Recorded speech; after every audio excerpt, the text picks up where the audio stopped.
Recording. So now we're going to really get into it. We're going to get into Plato's Republic. Plato's Republic. That's correct. 10 books, lots to discuss, and we're barely going to kick things off right at book one, right from the beginning. So do you kind of want to give the background here, what the context here is? It's a fairly mundane context compared to, Euthyphro. You've got Socrates having a conversation with this ambitious lawyer out in front of a courthouse. And then the apology, obviously, a very crucial situation where Socrates is essentially defending himself to a jury and judges. But now here we get to see the Socrates, the philosopher, who just has, very interesting conversations with people that he just knows very well. And so book one of Republic starts off with one of those conversations. So Socrates was introduced to us by Plato in the prior two dialogues, the Euthyphro and Apology, and it kind of gives us an idea what kind of person he was and what he stood for. So that sets the stage for the Republic. The Republic is, I think, Socrates' rendition of what happened when he traveled to a certain place and met with a certain group of people, and what kind of conversations he had with them. And the main focus of these conversations that he had were with his main focus, which is similar to his main focus in life, that is talking about virtue, ethics, the examination of life. And the main purpose of Republic or the conversations was justice. I mean, that's the main focus here. It is it's a voluminous kind of a book. There's, once you start reading it, it's a daunting task to read it. But it, just like all of other Plato's works, it is a very easy conversation to follow. There's a logical thread to follow. And if you keep going down the logical thread, like one thing leads to another, it's an excellent argument and you kind of understand how this works. But if you were to read these parts in isolation, they will not have the same impact. And in the past, till I read the Republic from cover to cover, I would actually read small bits and pieces here and there. And I've heard people talk about these bits and pieces, things like the cave allegory, and Plato's version of heaven and hell and things like that. And I would I would listen to someone else's explanation of it. I'll come up with my own explanation for it. But now when you read it in series, there is no mistaking what is said there. So without really going into the whole of the Republic and trying to condense it into one thing, saying, okay, this is about justice and this is what Socrates says, what you and me have decided to do is take the long way through it. That is the serial linear path through it, because I believe that's the best way to read it. And obviously Plato intended it to be read that way too. So we're going to start from page 1 and end up in whatever page the last page is. And it's going to take several episodes because there is just so much information that is being conveyed, and all of it is so deep that we cannot just gloss over it. Otherwise, it will not make sense down the line. Yeah. So I guess the analogy I would say with Plato's Republic is that it's a thick book, it's a wide book, but there's levels that are deeper. It's a deep book. It's a deep so book. I mean, it's when you look at the book and you just see the pages, you're not really capturing the depth part of it, which requires reading. And so I agree. I think the best way to go through it, and the idea behind the podcast, is that what we'll do is, as Aneesh and I work through it, is take turns being shepherd and flock as we go through the information that's being relayed, which, as you point out, has multiple layers to it. So, and it's on rereads that you go back and think, oh, Socrates is already thinking about something, because when you first read through the dialogues, Socrates' questioning smacks you as just sort of like random questioning, or him just sort of being obstructionist or something like that. But then you realize that there's a deep rationale behind the questions that he's asking, whoever he's having a conversation with. So it's really great Yes, to go that's back. So the rereads of the dialogues are actually in a way funner because you're That's a like, good point, actually. yeah, We should elaborate on that because what it is a dialogue. So someone raises a point and then Socrates asks him a question. This is a Socratic way of interrogation. It's very fast, rapid fire. And if you're not careful, you could get lost right. very easily. And it's also, even though it's very fast and easy to read, it is sometimes difficult to follow. And I had to go back several times and catch the thread again of the conversation and come back down. Now, I hope that in our discussions here, we don't necessarily go in that rapid fire kind of a setup. I think it'll be best for folks to read it for themselves and just Well, yeah, absolutely. and we will just give the big themes here Right. off those few pages. So starting from Republic, the book one. So I'm going to just talk about what's going on here. Sure, like the situational The situation. context, yeah. So Socrates is narrating a story. He says he goes. There's a big festival, and he travels to this place to witness the festival. And he's traveling with a couple of his companions. And when he reaches the festival and enjoys the festivities, and he's on his way back, one of the nobles in that town hails for him and says, "Hey, Socrates, why are you just leaving? Why don't you come spend some time with us? Because we would like to engage you in some conversation." Right. Now there are all sorts of different names here. All these characters have names, and all of these folks were actually prominent personalities during Plato's time. And who he introduces here in these, and it's difficult to pronounce some of these names, and we're going to talk about the main ones who engage Socrates in conversation. But there's a reason for each of those folks to be named. Even the ones that we are not naming, they were all very prominent people of their time. So, and I should add at this point that on further rereading, the names almost sort of become stand-in. They almost become avatars or they symbolize certain ideas that Socrates contends with. And so that's the other fascinating thing about rereading it is we're going to meet characters and they're flesh and blood conversational participants in the dialogue. But then as you contemplate the meaning of the dialogue and what Socrates was getting at, you start, these names like Thrasymachus and Glaucon, all of a sudden they become the embodiment of the idea that Socrates was sort of wrestling against. So I see what you mean. It's fascinating. It is. Fascinating to us. Someone might just roll their eyes. But anyway, so you got to geek out about something. so Socrates is about to leave, and then he gets hailed by one of the nobles.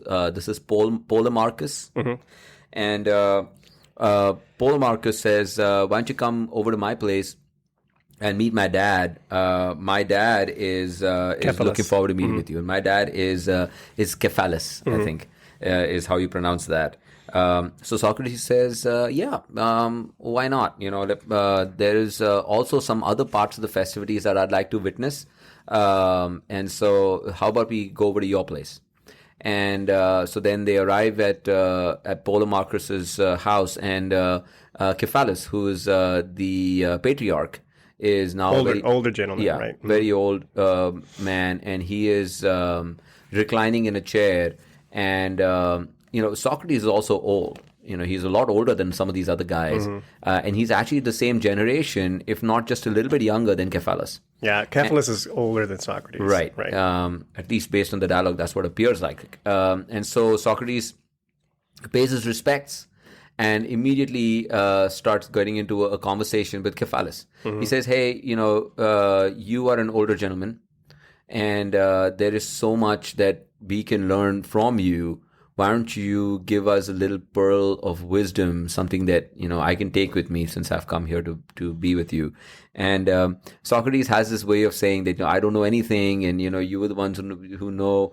But he doesn't necessarily do that with Cephalus, because I think Cephalus is in Socrates' mind is somebody who is someone who he has respect for. Right. He respects him because I think he acknowledged that Cephalus actually has a measure of wisdom to him. And that's actually unusual in Socratic dialogues. To see Socrates sort of have kind of a deferential sort of tone, because he's usually very sort of pointed in his conversations. But with Cephalus, it's not so much. There's a little bit of reverence in There's in the reverence there. language. I think it's an important point. Yeah. What Plato is trying to say and what Socrates is trying to tell us is that with age comes wisdom. Mm-hmm. There's something about the practical wisdom Prudence. that comes with living a life that one has to respect it. You know, especially if you're a younger person. If in your family there are folks who are older, and for different generation, it is imperative for us to spend time with them, ask them the questions that are plaguing us, because guess what, they have been through it. Sure. And there's pearls of wisdom to be gained. Right. It's the recognition that the knowledge gained from the lived experience is the highest quality. Right. Correct. It's better than what you learn from reading, better than what you learn from talking to somebody else, and so that's the value of. We spoke about knowledge versus wisdom. Right. Yeah. One doesn't have to be knowledgeable, Sure, but one can still be wise. Right. And we should try our best to not discredit someone. Especially when they have experiential wisdom. If they've been here on the planet longer than us, there is something that they can teach us. Yeah. And that's a great point that you brought up about him being reverent towards Cephalus. But the first theme here then with his dialogue with Cephalus essentially is about old age. How should one deal with getting old? What does it mean to get old? How does it affect one? And how should one deal with it? And so he asks Cephalus straight up. He says that now that you're an older man and you are not able to participate in the fun things in life, how's that affecting you as a person? And Cephalus gives answers to that. He actually says, this is a great answer that he gives. He says that sex and food and wine does not have as much of an allure at this age. But he says that is actually freedom. I'm free from these things, these encumbrances, and old age actually buys you that freedom, where now I can focus on other things, and I'm not trapped by these things. And so then Socrates asks him about maybe the reason why you are content in your old age is because you're wealthy. You have money. Well, and so Cephalus gives us great answer. He says that yes, it's right. It's important to have money, but money leads to contentment only if one is a good steward of that money. And he says if one is not a good steward, if one is not moderate when it comes to things like sex and food and wine and money, these desires, the same things that plague him as a young person are going to plague him as an older person. And so he says that, so it's important to understand why money is important for contentment. It is not because it buys you things or comforts, because they're not alluring to you anymore. Comforts are not alluring in your old age. But what is the fact that we can live a life free of debt. You're not in debt with anyone. You're not living in debt to anyone. And because you have had money and been modest with it, moderate with it, you've not cheated anyone out of it. So even your conscience is kind of clear. You're not guilty about it either. Because when you are old, some of the things that come to bite you are the bad decisions that you had made, the unjust decisions that you made as a younger person come to bite you as an older person. But there's very little that you can do about it at that time. Mm-hmm. Yeah, I would say the way this dialogue unfolds is my favorite because it starts off so simple and then it just builds up at a very brisk pace. So Socrates, the dialogue has kind of sort of a mundane beginning because Cephalus says to Socrates, if I were healthier, I would come visit you more often. But since I'm elderly now, the only way we'll see each other is for you to come see me. And I value your visits because I've learned that in my old age, I've learned to love and appreciate the value of conversation, something you and I can very much appreciate. And he says as he gets older, he realizes how much more meaningful, how much more fulfillment he gets from discussions and conversations with other people as opposed to some of the other things, the passions, as he describes them, that were sort of demanding of him his ambition and his attention.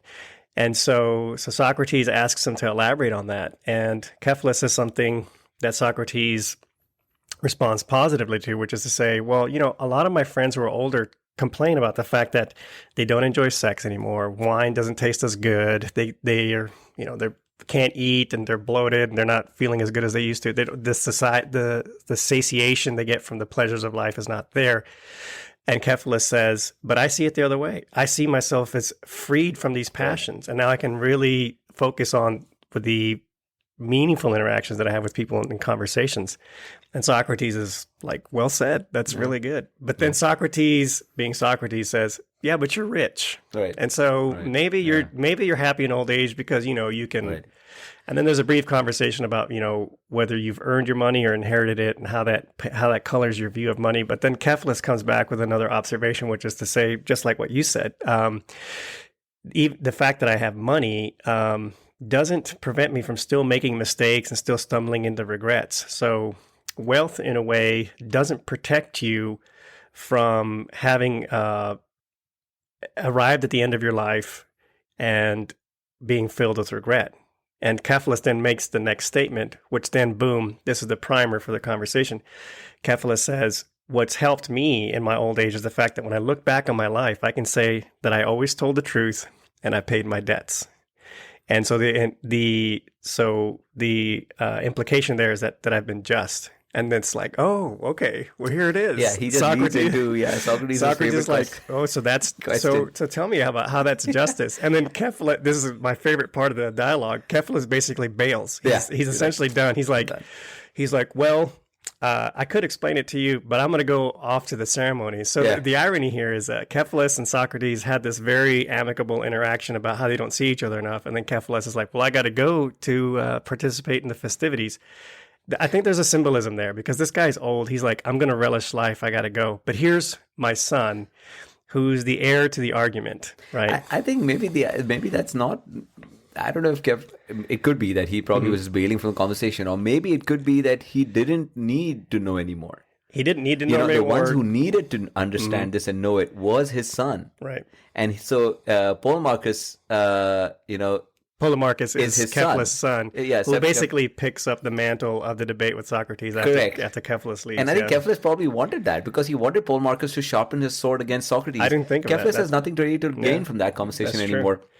He understands justice. He understands what it means to have desires and desires don't bring happiness. He's going to throw his son to the lion. Right? Say, all right, here. You are my heir, and you are now the heir to the conversation. That's right, exactly. It's such a great line. And he leaves, and now Polemarchus now has to defend argument one. The argument one that Polemarchus brings to Socrates. So Socrates asks the question, like, what is justice? Polemarchus says, it is to give to each what is owed to him. That is justice. And so Socrates, in his own way, kind of breaks down that argument. Because what Socrates says is that why does he break down the argument? Because if you think about it, that's actually a fair statement to make. That's what the legal definition of justice is actually that. To give to someone what is owed to them. If they do something good, they should in return get good. They do something bad. A distributive equality. Correct. If they do something bad, then the society should give something bad or do something to that person. And that's what law is. So that's such a statement that one could just read and move on if you didn't necessarily pay attention to it. But Socrates says, no, that's not justice. The virtue of justice is different from the law. And we also have to think about it that way. Justice, when you and me talk about justice, and when we participate in the concept of justice in today's society, everybody talks about justice as in law. What does the law say? But the virtue of justice is different from the law. And this is what's being unpacked here. It supersedes it. And it gets back to the ideas of the Euthyphro dialogue. It's just that just because something is a law doesn't make it just. Doesn't make it just, right? That's right. So again, looking at the merit of the thing as opposed to the source. So just because... So again, these themes tie into this conversation. It does very well. And so to step back just a little bit for why Cephalus is important to this conversation is because Cephalus is closer to dying than any of these other people. And what he has to say about his life is very important to all of us. It's great advice. This kind of advice doesn't matter whether it's 2,000 years old or 2,000 years in the future. As long as humans are going to be mortal, this is going to be an issue that's going to come up. Is that fulfillment of desires is not happiness. That's number one. Okay, so all the sex and the money and the food and the wine and the property, none of that is, right? And secondly, if one is unjust, they are going to be unhappy. Another way to look at it is, if one is just, one is going to be likely to be happy. It's not guaranteed, but if you're unjust, you definitely are going to be unhappy. And if you just lead to fulfillment, if you try just pursuing desire, you're going to be unhappy.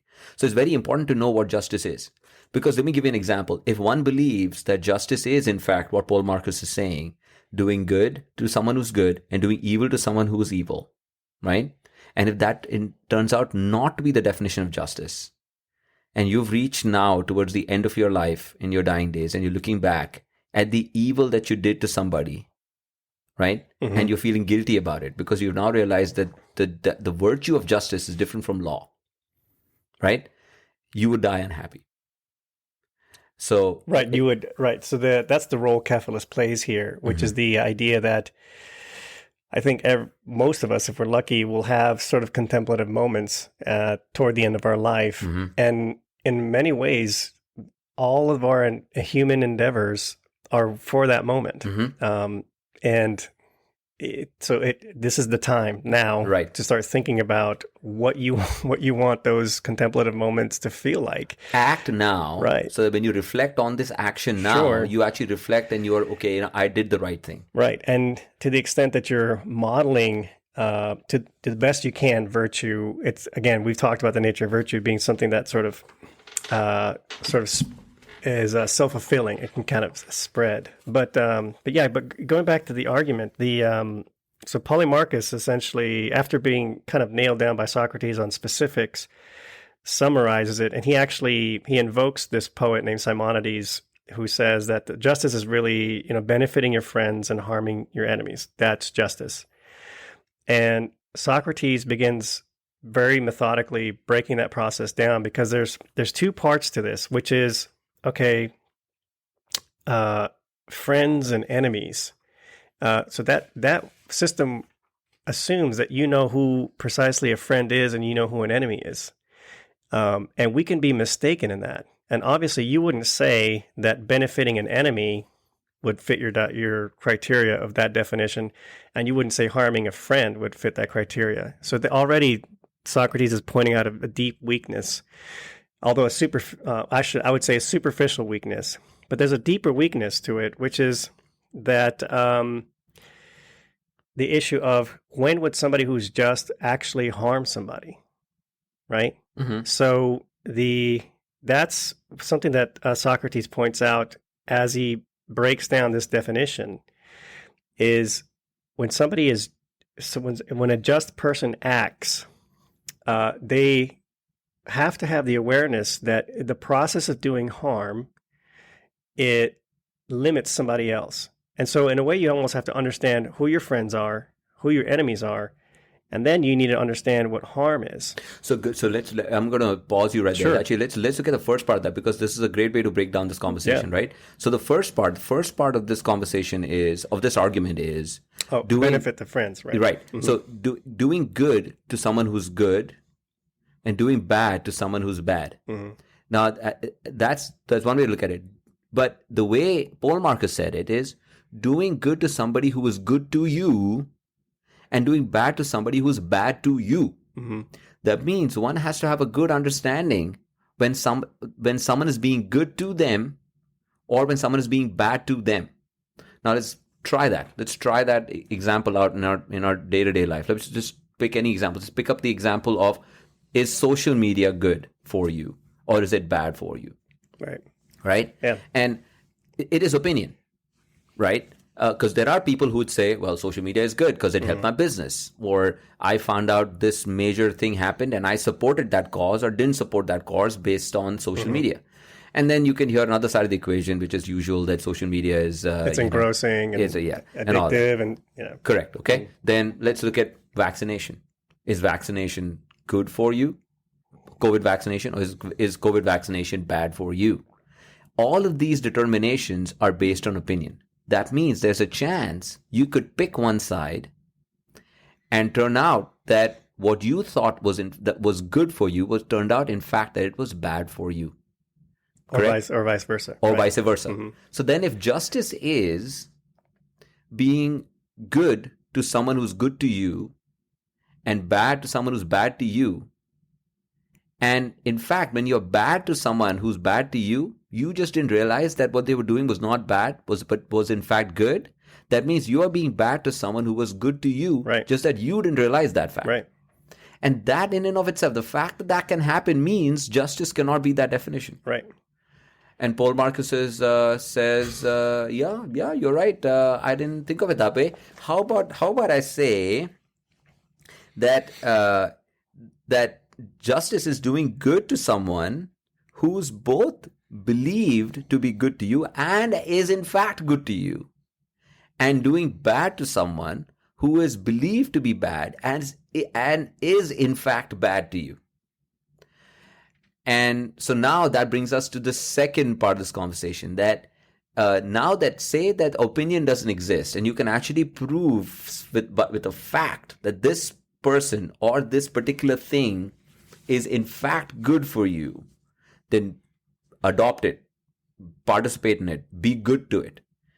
The question now is, do you still believe that if you think that someone is bad to you and it can be proven that this person is being bad to you, being bad toward it is also justice? The virtue of justice, not law, not the law of justice, the virtue of justice. And so Socrates, that's what Paul Marcus says. And Socrates says, I find a problem with that statement. And that comes back to the point that you were trying to make. Right. Which is because harm, you have to understand what you mean by harm. And so that is when harm means doing something bad to somebody who's bad in harm. That context. So let's say if you had perfect knowledge, all of this ties into wisdom, right? Because if you had perfect wisdom, you would know knowledge. If you had knowledge, you would know. Wisdom means you have to kind of figure it out. You could figure it out, but you would have the skill set, or you would have the wherewithal to figure it out. But so the question that I think Socrates is getting at is, are you ever just in being unjust to somebody else? And the conclusion is no, because when you harm somebody, what you're doing is actually limiting. Let's not try and invoke justice and injustice. Let's use the term, are you being just if you're actually harming somebody? So using the levers of doing bad to someone who's bad and doing good to someone who's good. The reason doing bad to someone who's bad would not be a feature of a just person is because doing bad to somebody requires doing harm to them. And doing harm to them means that you're limiting their ability to achieve the virtue of their being. So, for example, the examples they use in the dialogue is that if you were to harm a horse, right? What does that mean? Well, you're limiting the horse's ability to fulfill the virtues, the quality of horseism, or what it means to be a horse, right? Yeah. Or the same thing to a dog. Well, what does that mean to do? What does it mean to do that to a human? When you're harming a human, you're limiting the human's ability to flourish, to live out what it means to be a human. The virtue of humanism is what you're limiting when you harm a human, whether it's physical or psychological, emotional, spiritually, however. And so then that doesn't jive with justice, because somebody who's just would not limit somebody's virtue. It can't. That is an oxymoron. So the oxymoron is that the just man or the just person can't do injustice to the enemy because there's a contradiction in action there. But then someone could make an argument that, but this person is being bad. There is no virtue in this person because this person is being bad. Mm-hmm. So then why are we trying to preserve this person's virtue? Because we know that virtue is the pathway to happiness. It's the pathway to well-being. And it's impossible to achieve happiness by being unjust to others.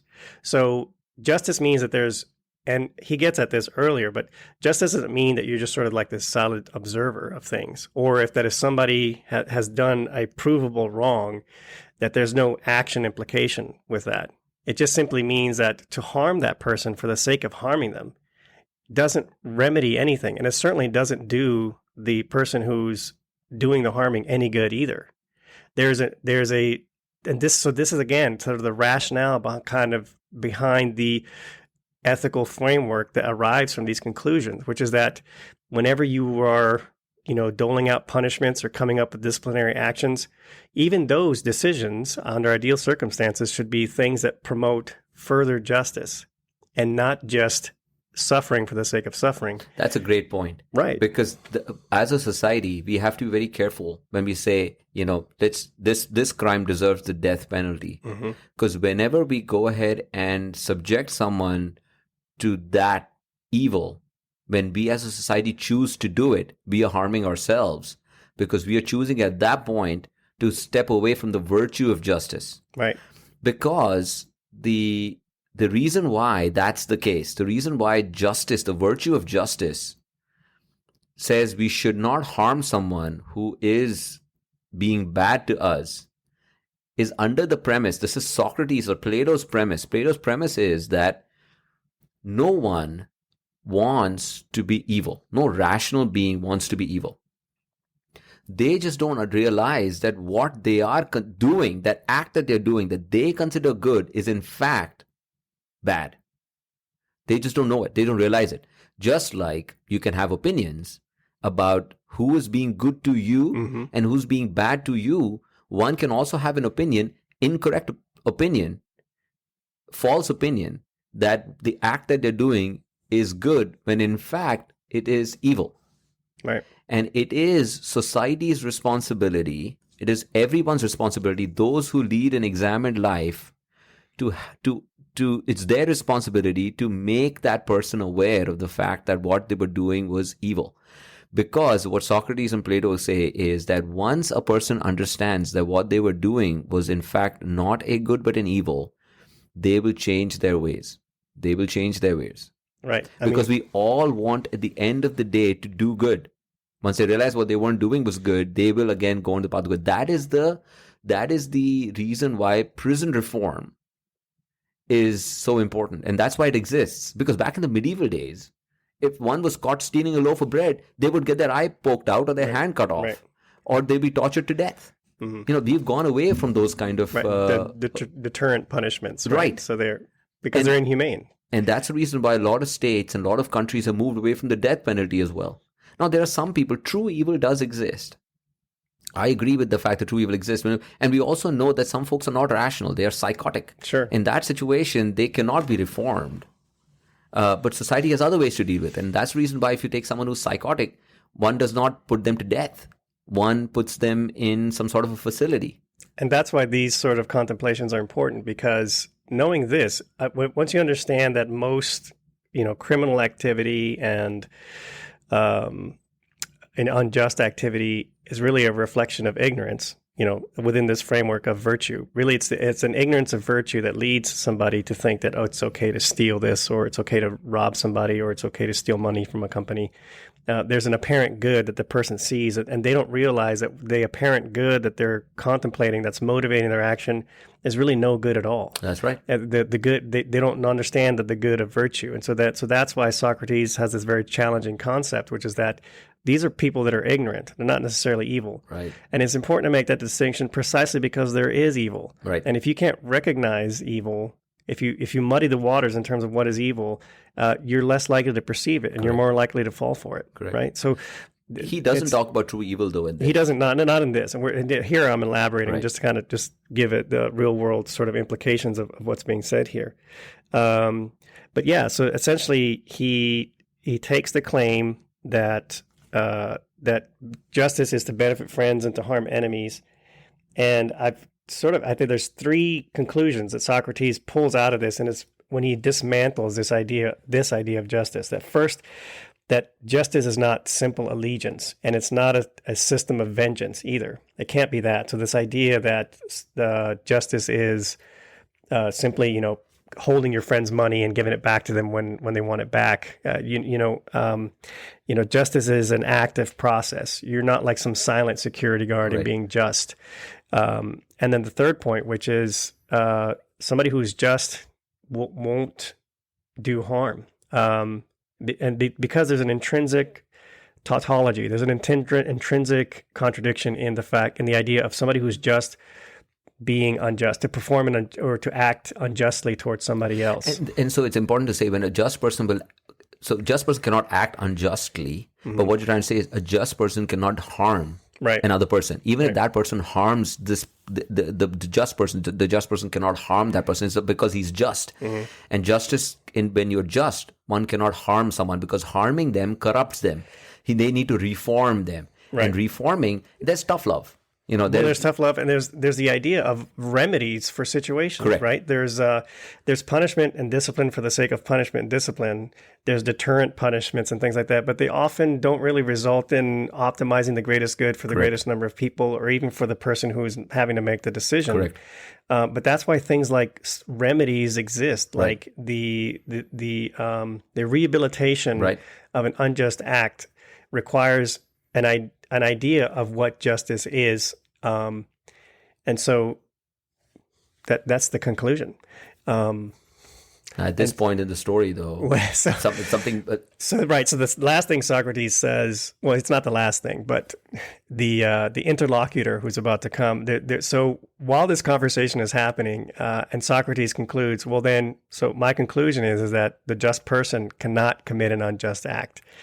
While this conversation is happening, there's a just person cannot harm another person. Cannot harm another person, and there's somebody who's just writhing in their chair. They're dying to jump into this conversation, and it's Thrasymachus. So there's this guy named Thrasymachus who's been listening to this. We'll talk about that the next time because it's very interesting. Now the book actually heats up. Right, we're going to get into it. We'll talk about so Thrasymachus has very different ideas about what justice is, and so he's about to unload on Socrates, and we'll talk about that on the next episode. So things are going to heat up. Yeah. Oh, yeah. All right. We'll leave it there. All right.